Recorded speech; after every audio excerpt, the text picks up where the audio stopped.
Hi, panchayat തെരഞ്ഞെടുപ്പ് അടുത്തുകൊണ്ടിരിക്കുകയാണ്. അപ്പം ഒരുപാട് മാറ്റങ്ങൾ ഇത്തവണ പഞ്ചായത്ത് തെരഞ്ഞെടുപ്പിന്റെ വാർഡ് വിഭജനവുമായിട്ട് ബന്ധപ്പെട്ട് വന്നിട്ടുണ്ട്.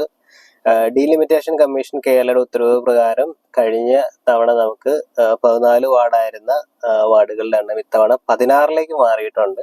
ഒപ്പം തന്നെ 2 പുതിയ വാർഡുകൾ വന്നിട്ടുണ്ട്. ഒന്ന് കോലഞ്ചേരി ഈസ്റ്റും 2 കക്കാട്ടുപാറയാണ് പുതിയ 2 വാർഡുകൾ. ഒപ്പം തന്നെ ഏറ്റവും കൂടുതൽ ജനസംഖ്യ തിട്ടപ്പെടുത്തിയ കണക്ക് പ്രകാരമുള്ള ഒരു വാർഡ് എന്ന് പറഞ്ഞാൽ ചൂണ്ടിയാണ് 1424. ഏറ്റവും കുറവുള്ളത് കക്കാട്ടുപാറയുമാണ് 1185 ഇവിടുത്തെ ജനസംഖ്യ വരുന്നത്. ആവറേജ് നമുക്ക് പൂതൃക്ക പഞ്ചായത്തിൽ എടുക്കുകയാണെങ്കിൽ 1315 ഒരു ആവറേജ് ജനസംഖ്യ വരുന്നത്. ടോട്ടൽ കണക്കെടുക്കുമ്പോൾ ഏതാണ്ട് 21,053 ടോട്ടൽ ഒരു തിട്ടപ്പെടുത്തിയ ജനസംഖ്യ അനുസരിച്ച് ഒരു കൗണ്ട് വരുന്നത്. പിന്നെ വാർഡുകളുടെ നമ്പറുകളിലും ചില മാറ്റങ്ങളൊക്കെ വരുന്നുണ്ട്. 1-7 വരുന്ന വാർഡുകളുടെ നമ്പർ കഴിഞ്ഞ തവണത്തെ പോലെ തന്നെയാണ് ഇത്തവണ, ഒരു മാറ്റവും ഇല്ല. ഇതിന്റെ ഒരു ക്രമം പറയുകയാണെങ്കിൽ 1-ാം നമ്പർ മലയക്കുരിശാണ്, പിന്നീട് വടയമ്പാടി വരുന്നുണ്ട്, 10-ാം മൈൽ വരുന്നുണ്ട്, പുതുപ്പനം വരുന്നുണ്ട്, കോലഞ്ചേരി വരുന്നുണ്ട്, കറുകപ്പള്ളി വരുന്നുണ്ട്, തമ്മാനിമറ്റവും വരുന്നുണ്ട്.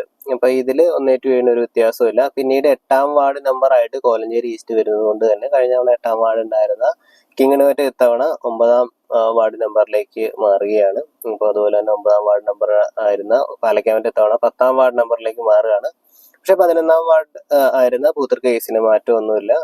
12-ാം നമ്പർ ആയിട്ട് പുതിയ വാർഡ് കക്കാട്ടുപാറ വരുന്നത് കൊണ്ട് 12-ാം നമ്പർ വാർഡായിരുന്ന വാർഡ് സ്വാഭാവികമായിട്ടും മറ്റൊരു നമ്പറിലേക്ക് മാറേണ്ടതായിട്ടുണ്ട്. കഴിഞ്ഞ തവണ 10-ാം വാർഡായിരുന്ന പൂതൃക്ക വെസ്റ്റ് ഇത്തവണ 13-ാം വാർഡായി മാറിയിട്ടുണ്ട് പൂതൃക്ക വെസ്റ്റ്. കഴിഞ്ഞ തവണ 13-ാം നമ്പർ ഉണ്ടായിരുന്ന മീൻപാറ ഇത്തവണ 14-ാം നമ്പറിലേക്ക് മാറിയിട്ടുണ്ട്. കഴിഞ്ഞ തവണ 14-ാം നമ്പർ ഉണ്ടായിരുന്ന കുറിഞ്ഞി ഇത്തവണ 15-ാം നമ്പർ വാർഡാണ്. കഴിഞ്ഞ തവണ 12-ാം നമ്പർ വാർഡായിരുന്ന ചൂണ്ടി ഇത്തവണ 16-ാം നമ്പർ വാർഡുമാണ്. അപ്പൊ ഇതാണ് പ്രധാനമായ മാറ്റങ്ങൾ വാർഡ് വിഭജനവുമായിട്ട് ബന്ധപ്പെട്ട്. ഒപ്പം തന്നെ പുതിയ രാഷ്ട്രീയ പാർട്ടികളൊക്കെ ഇത്തവണ ഇലക്ഷനുമായിട്ട് ബന്ധപ്പെട്ട് മത്സരിക്കുന്നുണ്ടെങ്കിൽ നമ്മുടെ ജയപരാജയങ്ങളെയൊക്കെ എങ്ങനെ ഈ ഒരു പുതിയ രാഷ്ട്രീയ പരീക്ഷണങ്ങളൊക്കെ സ്വാധീനിക്കുമെന്ന് അറിയാനുള്ളൊരു കൗതുകം കൂടി ഈ ഒരു ഇലക്ഷന് ഉണ്ടാകും. അപ്പം കൂടുതൽ ഇലക്ഷൻ വാർത്തകളും ഇലക്ഷന്റെ അപ്ഡേറ്റ്സ് ഒക്കെ നമുക്ക് പിന്നീട് അറിയാം. ബൈ.